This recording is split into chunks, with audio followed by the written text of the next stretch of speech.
Take your time just to settle in. It's good to be back with you today. It's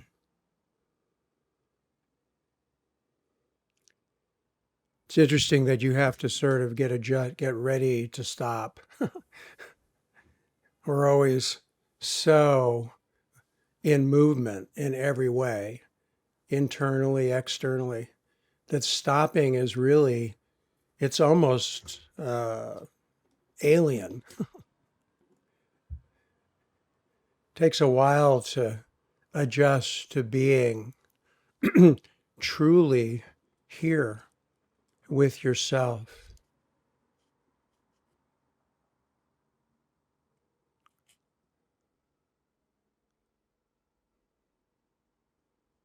I want to welcome you all. It's good to be back with you again.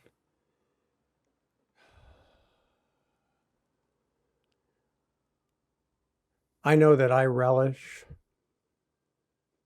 the time that I make, the sacred time, if you want to call it that, or the time in solitude where I can attune within, because I'm so busy and so involved in everything I have to take care of, all the responsibilities. I know you are too, in all the ways. And it's so easy to just be in a nonstop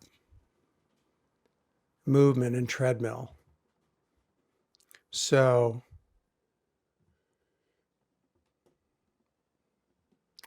I think you will grow, if you haven't already, to appreciate this time that you're giving yourself right now, where we can remarkably and almost miraculously be together all around the world and attune not just to ourself in a very, very deep way, but begin to sense, as we become more sensitive and open, to the connection we have with everyone here.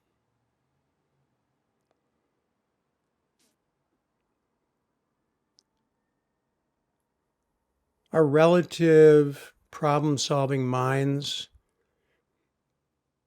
want to have explanations for everything and conclusions, want to understand and want to make meaning of as much as we can, and we do the best we can with that.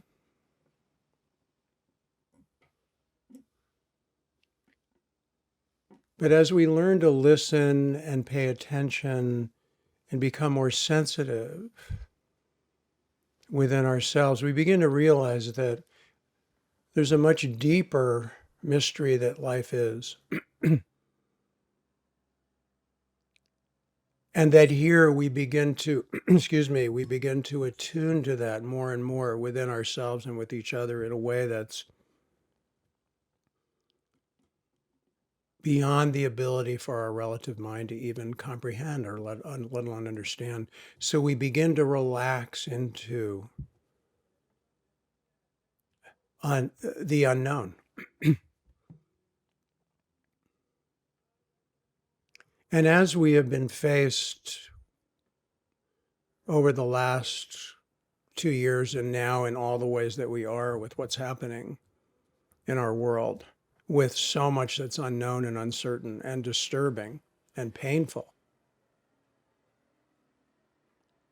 this time that you are making, this space that you are giving yourself right now, and I hope you continue to on a regular basis, not just when we meet, but I know for myself, I have to take care of this body, mind, heart construct that needs to be as clear as possible to meet each moment fully.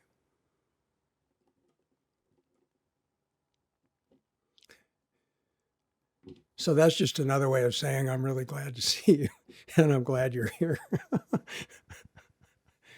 So many dear friends who I love dearly here, and new friends I'm making and developing connections with, and it's a joy and it's a privilege and an honor and a fulfillment that I can't even begin to express, of a lifetime of work that I have devoted myself to, and honestly, like you, because I was forced to. I don't think we face ourselves in in the difficult way that we have to here willingly, because it's so hard to face the pain. It's so hard to face the loss. It's so hard to face what we're not in control of that is causing suffering for others.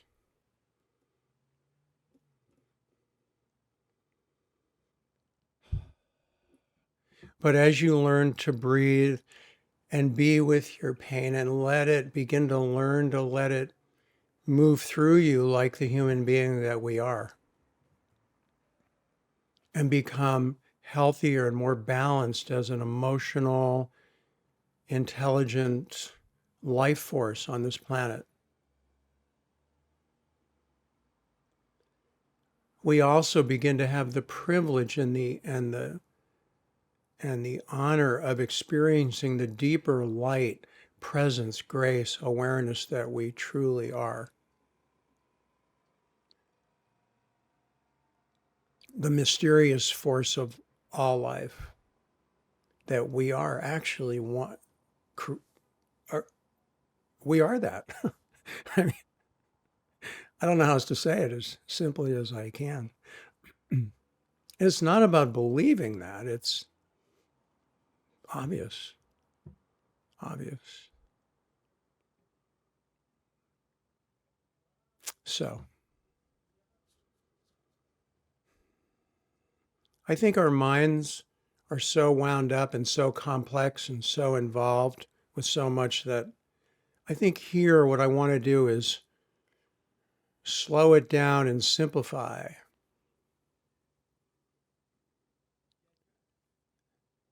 And I know I give myself inner direction, and we all need to develop that ability when we're practicing together like this, to become more sensitive, to become more conscious, to become more mindful, to begin to pay attention to how can we best serve ourselves and others by how we're paying attention here and now. Because it really does make a difference. And so, as difficult as it can be to be here, and I know how difficult it is to be here, can be difficult, especially when you're in an environment like this that naturally brings forth more consciousness, more light, more awareness. What is under the surface of consciousness, what is unconscious, what is buried, begins to become illuminated. And that can be painful. It can be triggering. It can be upsetting. And it can cause reactions where we want to split. We want to run away. And that's normal. That's okay to feel that. It's okay to not want to be here right now. If you have those feelings, to not want to be here. And yet, this is where you are. This is where we are always, actually. So instead of laying a trip of groovy platitudes on yourself about it, learn how to be here and give yourself permission to not know, or to feel like you're not very skilled, or that it's really hard for you. It's hard for everyone. Even the great adepts practice. Even after they've had extraordinary transformation, healing, and enlightenment, they still practice. Why? Because they're still humble human beings that are trying to survive and be happy and comfortable, just like you are, just like I am. That is why our attitude about how we attend ourselves, how we take care of this garden, is so important. You know, if you had a plot of land that you had, let's say, someone gave you some land, And let's say it was arid, just nothing was growing on it, nothing. And you thought, oh, well, now I have some land and I'm gonna plant some seeds, right? But you don't know anything about gardening. Nobody told you, you don't know anything. You just know that there's seeds and there's land and something happens apparently. So you go out there and you just throw some seeds on the dry, arid earth. That's it. And you come back later and you go, huh, nothing's happening. Nothing's growing. What's wrong? I have the land. I threw the seeds out here. Nothing's happening. But nobody told you that, well, in order to plant the seeds, you might have to cultivate, you might have to actually do some work on this dry, arid ground. You might have to, plow it a little bit and get it stirred up and maybe get some moisture on it and maybe some fertilizers or in there, or compost in there. And maybe you have a little greenhouse where you germinate the seeds and then you go out there and very carefully plant them and make sure that they're watered and have the right exposure and all that stuff. That's practice. That's exactly the same. So you start with what you've got. Even if it's arid, what apparently seems like clay or impenetrable, even the desert blooms after the rains, And if you've been in the desert after a rain, it can be quite exquisite. The blooming desert.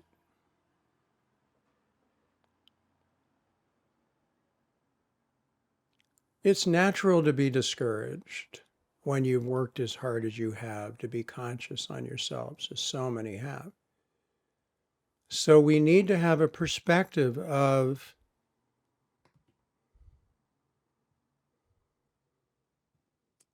patience and understanding that organic growth and change is slow.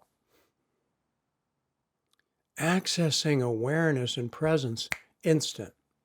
And a lot of people have made the false assumption that, oh, well, once you tune into that and have it, you don't have to cultivate anymore. You don't have to take care of the land anymore. And nothing could be further from the truth. You actually have to get better at taking care of it. Why? Because you're a channel now for the light. That's why, and now I'm going to translate, you'll understand now, the Zen teaching that talks about this very poetically and beautifully and simply is, it doesn't matter how big your garden is, as long as you can take care of it. What that also means is that as your garden gets bigger, you have more to take care of. And so because you're already here and you already know in some deep way that you want to face yourself and you want to learn how to be who you are and you want to learn how to be happy and fulfilled, even with a pandemic, even with a war, even with extraordinary uncertainty,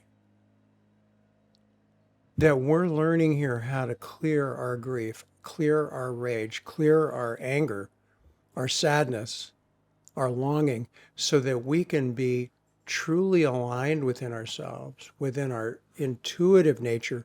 And by the way, the intuitive nature is never the knower. Remember that. Intuition is this mysterious wisdom force of our being that you are and are going to become more and more sensitive to. And I'm sure I already have plenty of glimpses of that, if not deep dives into that. That you will be guided in your own unique life, in your own unique circumstances, in your own unique relationships, work, life, health, everything, to take the next step that's right for you. And ultimately, no one can tell you that.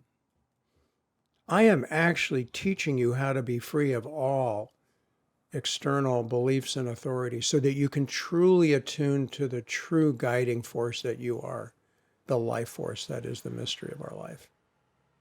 I'm not saying you can't have helpful beliefs and helpful tools and helpful practices and all of that to help you and support you, of course.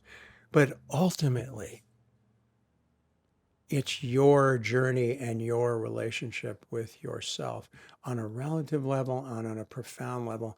And when you deepen more and more into that profound level, you feel and you realize and you sense the heart connection with other beings, with the planet, with animals, with everything, and how you take care of yourself, how you even use language, how you even speak as an instrument, how you think, how you live will evolve. I have been evolving my whole life since, and you have too. We all have.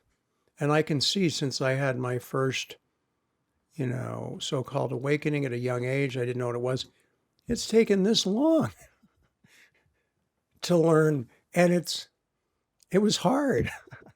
It was very painful and very difficult, and I didn't know, and I was so discouraged and confused and didn't know for so long and had so many doubts, so many.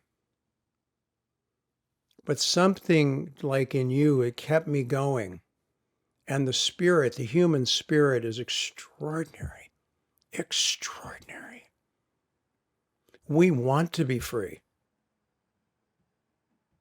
We want to have our sovereignty, right? And so, but that freedom and peace begins within you. And I learned that early on when I was an activist in the peace movement in the 60s, that I had to find peace within here because there wasn't any. There wasn't any. And it's been a long journey. But look, my garden has been growing and blooming, and now I am so lucky to be with you and to share what I'm learning, because I don't really have a belief or an identity called teacher, spiritual teacher, healer, even though I guess those are things that happen. I actually see myself exactly like you, just another student who's doing my best to learn each day, and what I'm able to do with my experience and background in my own practice that I am committed to every day is share with you. And maybe it's helpful, and then you're learning too, and we're sharing with each other in these dialogues. It's incredible to see the changes in people and what's happening. We're all discovering together. So I want to thank you for listening. I want to thank you for being available to yourself right now and to be here, because your presence and your being are significant. Every single one of us is important, believe it or not. Even if you think you have an insignificant, unimportant life, that's not true, actually. Not true. We are all part of this infinite ecosystem that is completely unknowable.